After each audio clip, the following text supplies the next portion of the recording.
Hi there, I'm Madam Onca, and welcome to my Totally Tea and Tarot blog. I'm super excited to work through some more of the twos today, as has been our habit. We're working our way through the cards one at a time, and we have started having the tea that goes with it. As I've referred to before, there is a wonderful resource for people who like plants called the Herbal Tarot, and it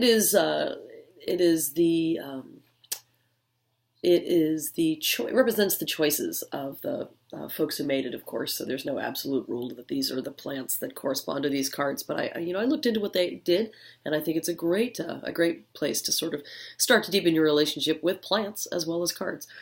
That being said, ironically, for today, which is the Two of Cups, we would be drinking Uva Ursi, which is bearberry.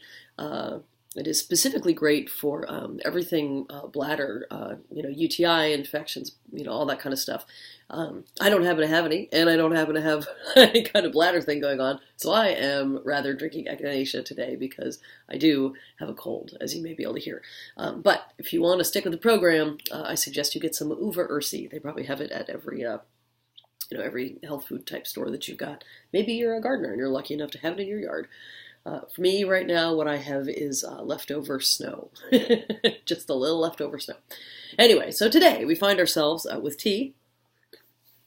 Again, owls for wisdom and cute googly eyes. And and the race against the clock to try to tell you everything I can in about 5 minutes. Fortunately, today we're doing the Two of Cups. And the Two of Cups is a pretty straightforward card.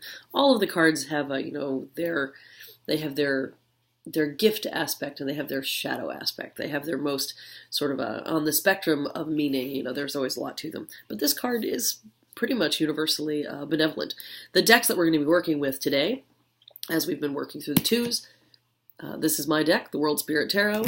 This is Aleister Crowley's deck, the Book of Thoth, which was painted by Lady Frida Harris. And we've been working with the Rider-Waite Smith, but today I realized I have this super cute. This is the Albano-Waite. It's basically Pamela Coleman Smith's deck. Somebody repainted it. And it's so tiny. It's the miniature version. Totally forgot I even had this. My wonderful tarot mentor, Kate Nordstrom, who is in New England. I can't say enough good things about her. If it wasn't for her and her patience, I wouldn't be where I am with all this stuff today. She always used this little tiny travel deck and the Thoth deck. Look, it's so cute. So this is another handy-dandy travel deck if you wouldn't be caught dead carrying around a miniature gummy bear deck, which is my other go-to travel deck. So, again, it's a Rider-Waite Smith deck. Look up Pamela Coleman Smith and the scholarship that has been accomplished on that front, learning about her life by Mary Greer. And also there's a great section I forgot all about in Stuart Kaplan's wonderful Encyclopedia of the Tarot. He did a whole big piece on Pamela Coleman Smith. So, anyway, twos and cups. Sometimes also called chalices or vessels or even, lakes, what they refer to as a body of water. And what they refer to is the realm of water as a metaphor for our human experience and therefore for emotions. They are how we experience things. Now this is a slightly nuanced thing that I'm still trying to find the language for, but it is important when thinking about this. With swords, we think of the sword and it is a symbol of the intellect. It is a symbol of our cutting mind, our capacity to see and act. The cup is not actually the metaphor. In this case, the cup contains the water. The water is the metaphor. The cup is just a pretty container that your emotions happen to come in. Maybe this is the pretty container that your emotions happen to come in. So it's not really about the cup, I just gotta say. Oh, my computer's doing something funny. Okay, so cup, chalice, pond, ditch, whatever you want to call it, the vessel that contains your experience. In this case, the twos is wonderful. I'm going to hold this nice and close. You can see there are two people leaning close, and they are both perhaps about to drink some wine or some water. There's this interesting caduceus with lion and wings in there as well. That image does not seem to have survived into many of the other iterations of her basic illustration.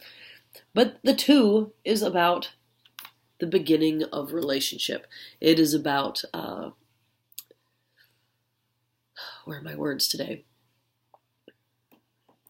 It is the fountainhead of relationship and it's not just romantic. I mean, this is really about you being emotionally available, or the queer being emotionally available for any kind of relationship, be that love lost and rediscovered, love of self.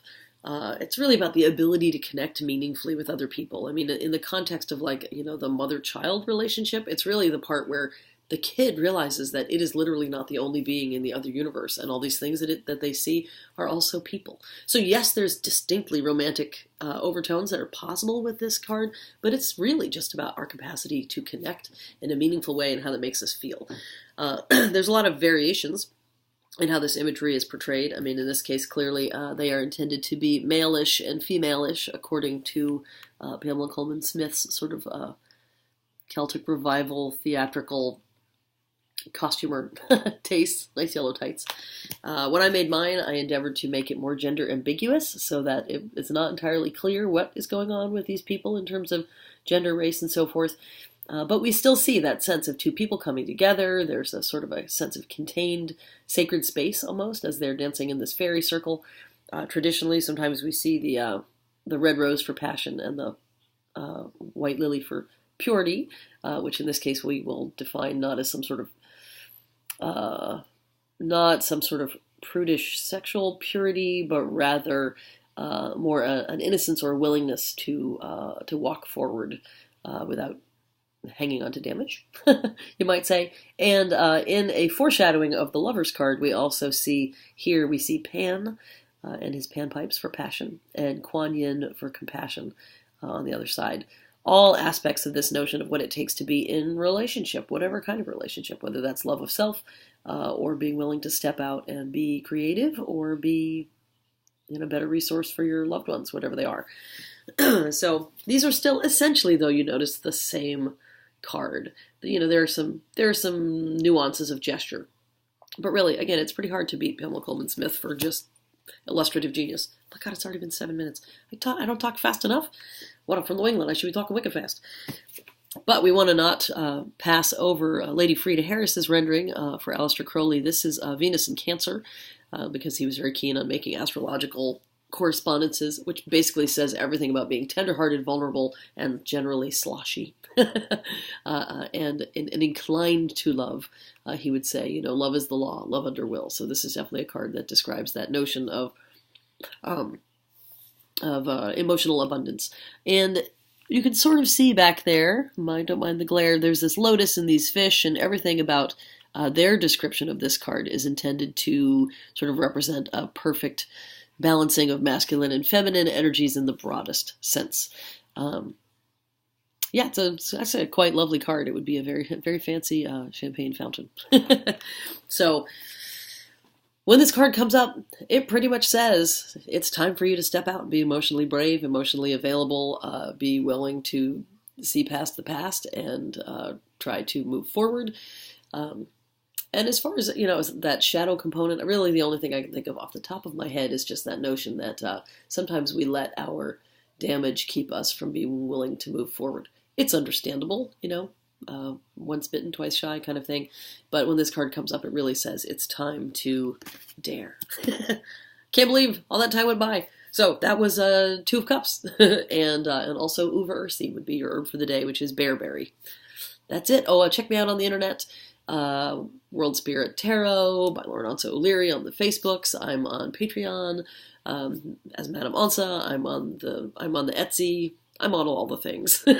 So if you have any questions, please contact me. I'd love to hear from you. Simple card, long explanation.